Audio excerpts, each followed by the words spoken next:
JC iMart แฟรนไชส์ร้านขายของชำระบบโมเดิร์นเทรด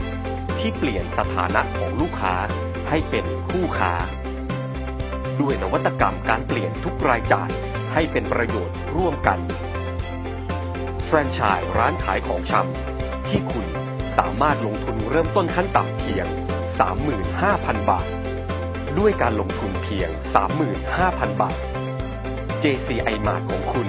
จะได้รับรูปแบบที่มีอุปกรณ์ในการขายสินค้าและอุปกรณ์อำนวยความสะดวกที่มีความสำคัญสำหรับดำเนินธุรกิจร้าน JC iMart ซึ่งประกอบด้วย 1. การออกแบบภายในร้าน JC iMart จากบริษัท 2. ชั้นวางสินค้า 3. สินค้า House Brand ของบริษัท 4. สินค้าเสมือนจริง Virtual Store 5. คู่มือการทำงานและการจัดการภายในร้านหรือถ้าเลือกที่อยากจะมีธุรกิจร้านค้าที่ใหญ่ขึ้นด้วยกำลังทุนที่มากขึ้นกับการลงทุนเพียง 150,000 บาทอุปกรณ์ในการขายสินค้าและอุปกรณ์อำนวยความสะดวกที่คุณจะได้รับจากการลงทุนประกอบด้วย 1. การออกแบบภายในร้าน JC iMart จากบริษัท 2. คอมพิวเตอร์โน้ตบุ๊ก1 เครื่อง 3. เครื่องปริ้นใบเสร็จ 4. เครื่องสแกนบาร์โค้ด 5. ชั้นวางสินค้า 6. สินค้า House Brand ของบริษัท 7. สินค้าเสมือนจริง Virtual Store 8. ชุดเครื่องเสียง 9. บอร์ดโชว์จำหน่ายสินค้า 10. คู่มือการทำงานและการจัดการภายในร้านและในรูปแบบสุดท้ายด้วยรูปแบบการลงทุนเพียง 180,000 บาทธุรกิจร้านค้า JC iMart รูปแบบนี้เป็นรูปแบบที่มีอุปกรณ์ในการขายสินค้าและอุปกรณ์อำนวยความสะดวกมากที่สุดสำหรับร้าน JC iMart ซึ่งประกอบด้วย 1. การออกแบบภายในร้าน JC iMart จากบริษัท 2. เคาน์เตอร์สำหรับคีย์ขายสินค้าภายในร้าน 3. ตู้เก็บเอกสารและอุปกรณ์ 4. คอมพิวเตอร์โน้ตบุ๊ก1 เครื่อง 5. เครื่องปริ้นใบเสร็จ 6. เครื่องโปรเจคเตอร์และจอภาพโปรเจคเตอร์ 7. เครื่องสแกนบาร์โค้ด 8. ชั้นวางสินค้า 9. สินค้า House Brand ของบริษัท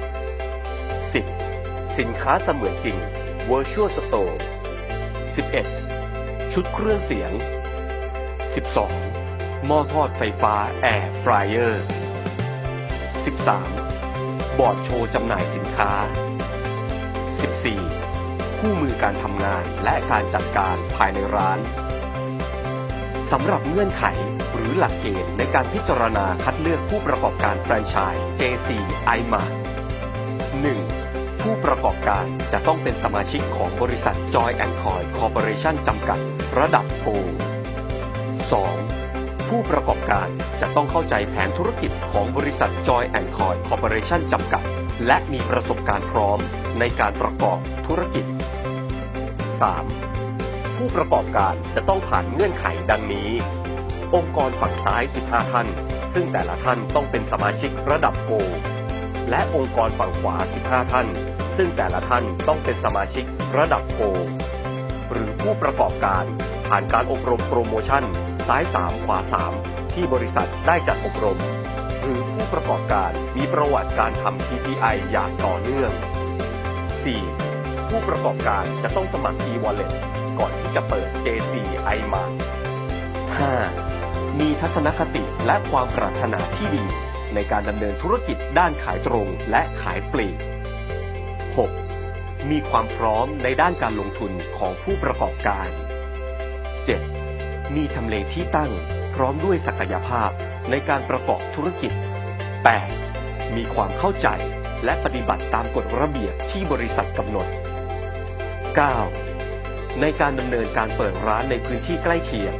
จะต้องพิจารณาถึงร้านที่ดำเนินการเปิดอยู่แล้วโดยคำนึงถึงจำนวนลูกค้าและรัศมีการเปิดโดยรอบมาตรฐานเบื้องต้น 3 กิโลเมตร ผลตอบแทนจากการลงทุนแฟรนไชส์ JC I-Mart ผลตอบแทนในรูปแบบของการขายสินค้าผู้ประกอบการจะได้รับผลตอบแทน 2% ของคะแนนในการขายสินค้าหรือ PV ทั้งหมดภายในแต่ละเดือนสิทธิโปรโมชั่นสินค้าราคาพิเศษในแต่ละเดือนสามารถสั่งซื้อสินค้าผ่านระบบโฮเซลแล้วรับสินค้าที่ JC Shop ทั่วประเทศ